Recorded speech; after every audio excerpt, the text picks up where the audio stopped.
Hello, I'm here today with Maika. Maika is one of the best-known photojournalists and documentary photographers here in Vietnam. In 2013, you won the World Press Photo also, is that right? Right. Yeah. And now this year you're also on the judging panel for World Press Photo? Yeah, 10 years. Wow, fantastic. I think today, we want to talk about documentary photography. I cannot think of anyone better in Vietnam to discuss that topic, so... Thank you. I'm Maika. It's not my real name, but you just can call me Maika. So I started to do with photography in 2004. So it's around nearly 20 years already. And I work more on documentary. And for now, I work like a photo editor. Ah, okay. Yeah, for kind of business magazine in Vietnam.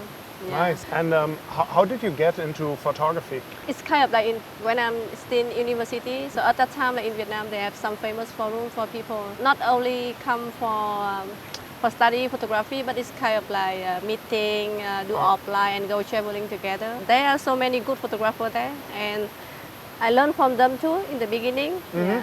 And then when I have more passion on that, so I start to join other kind of workshop around the Southeast Asia. Oh, okay, that's great. What would you say, what is documentary photography? For me, documentary is any photo that you record the world as it is, and anything you can show that the real life of the world and what happened. Does that mean in documentary photo we don't tell people, hey, can you do this for me or can you do that for me? Yeah, it's kind of, but for documenting, mostly like you just really capture the thing you see, and it's not like set up things. Okay, so it's about capturing the moment. Yeah, right. Do you think you need to have a very good camera to shoot documentary photos? No, I don't think so. I mean, like in the beginning when I start with the photography, I also think about the equipment too. Yeah. But I think like when you work in the professional and when you really control the technical, so I think you can use any kind of camera. Even now with the phone. So it's not so much about the gear, but it's about how you see the world. Yeah, right. I think I wanted to take the chance today to talk with you about different approaches in documentary photography. And I know you did many different projects. So I think the first one I wanted to discuss with you is the pink choice. Yeah. Can you tell us a little bit more about this project? So this project I started to do in 2010. My project in Angkor Festival is also about a homosexual couple. At that time, it's just a work for the workshop. But later, when I come back to Vietnam, by chance, I see some exhibition in Vietnam about the homosexual couple. But it's always like hide the face or shaking the hand. Like you don't see who are they. I don't have the good feeling about them. Yeah. But it's very different with the person I met in my real life. Then I start to research more. Like I read many newspapers, so I see on the newspaper only have the bad news. I don't see any good news about these people. Or when I start to see the movie, so only two kind of movie. Like one kind is a very sad movie. Like if you come out, your parents will live out, or mother want to die, or you cannot have the job, something like that. So it makes me feel like if I'm LGBT people, I cannot come out. Or another kind of movie, it can be more like for fun, like LGBT people or transgender just make up over and make people laughing. Yeah, so all of this thing for me is really different with the people I met, and very for me like not enough to represent for their life.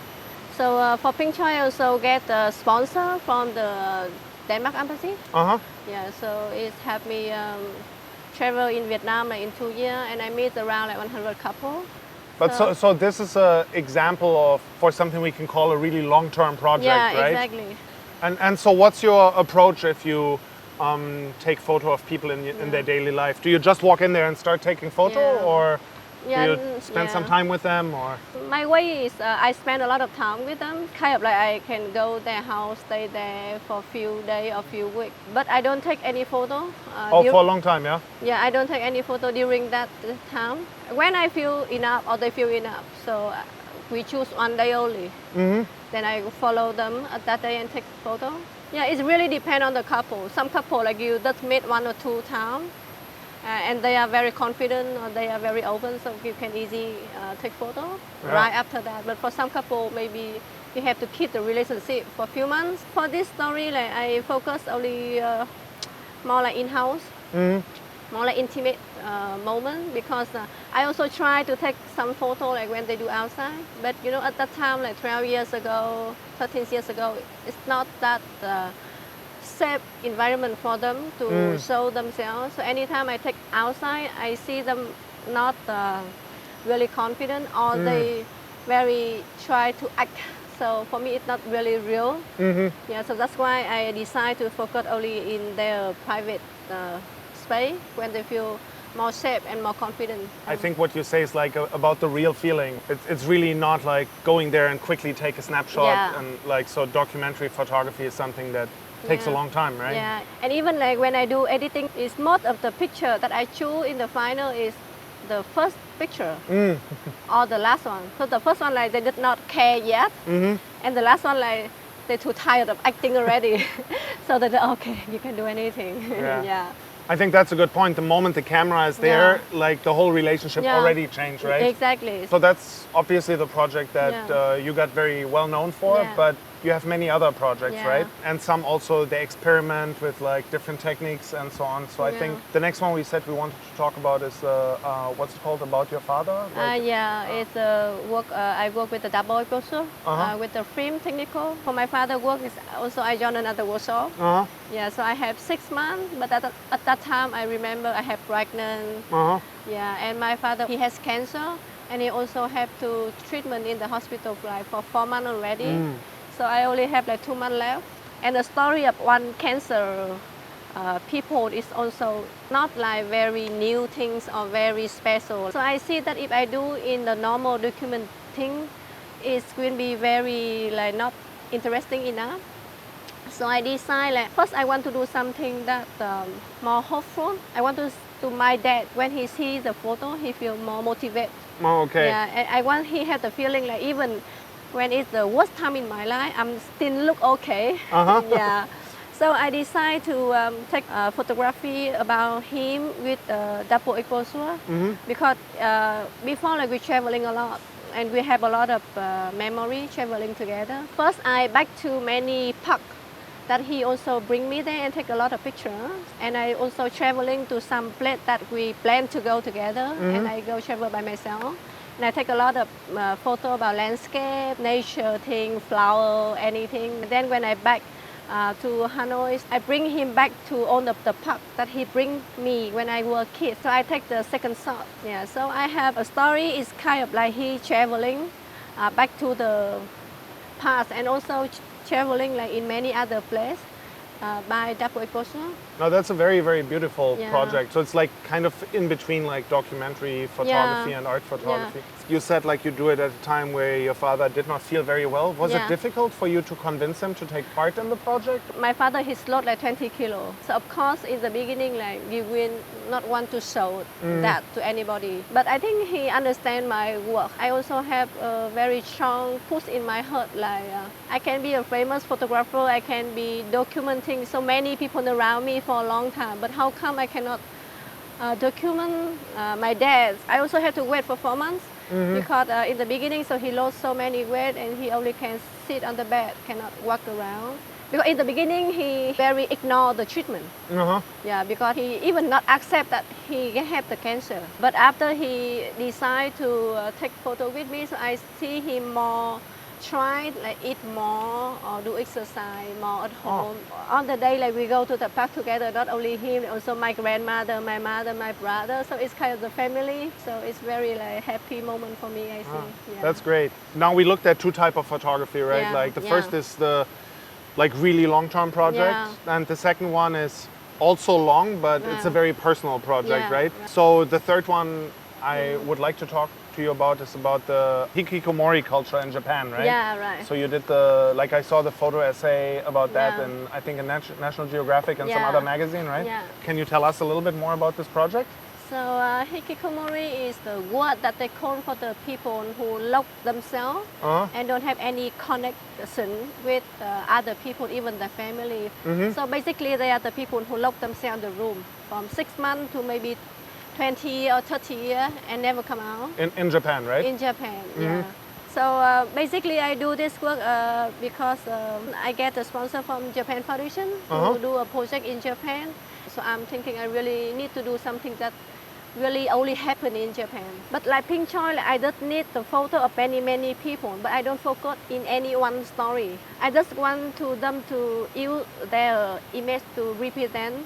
But for hikikomori, like the reason of each person to become a hikikomori is very difficult. Difference.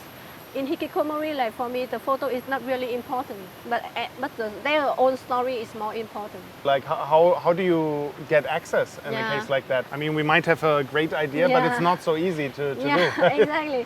It's also a long process. Like when I come to Japan, so I find out about hikikomori. I make a research, so I know some agency, not agency, like NGO, who have worked on hikikomori. So I write them a letter. Can I be a volunteer thing there, something? So they have some center.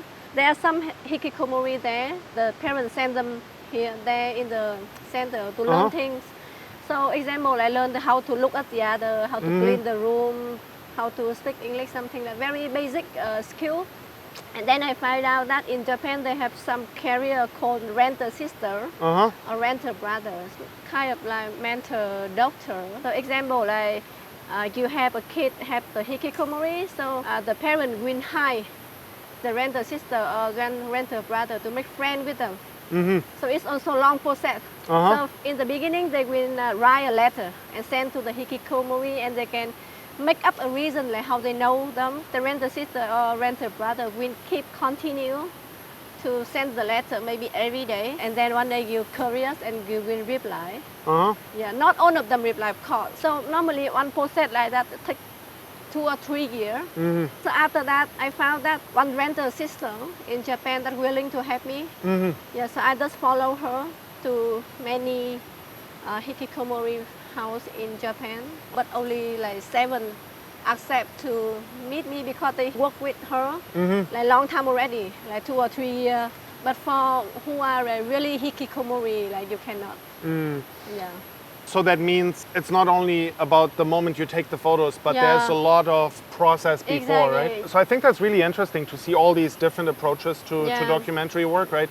But like for this project, in the end, the shooting period itself is very short, right? Yeah, right. All of the picture of the hikikomori, it just happen in maybe 5 minutes or 10 minutes, take a picture. Yeah. So the process of meeting and talking to them and get a story from them is more heavy. I can see. I think that's really interesting to hear all these approaches about documentary photography. Do you have any tip maybe for young photographer that haven't done any documentary work yet? From my side, like I think we always need to be very curious. Curious, in the good way. So when you're curious, you always see the more beautiful thing of the reason you found when you're documenting things. I think that's a really great takeaway. Is curiosity should drive your documentary work. So it's not about like you want to, I don't know, win a prize or be famous, but it's curiosity. Another thing is you can be easy in normal, but when you really start to do, let me focus. I think focus is one of the things that train you to a lot. So curiosity and focus on the project when you do it. Yeah, that's great. Yeah, I think that's all my questions. Thank you, Maika. I think that was a really nice discussion. Thank you so much for your time, and thanks for coming by in this nice studio here. So nice. Thank you. Thank you.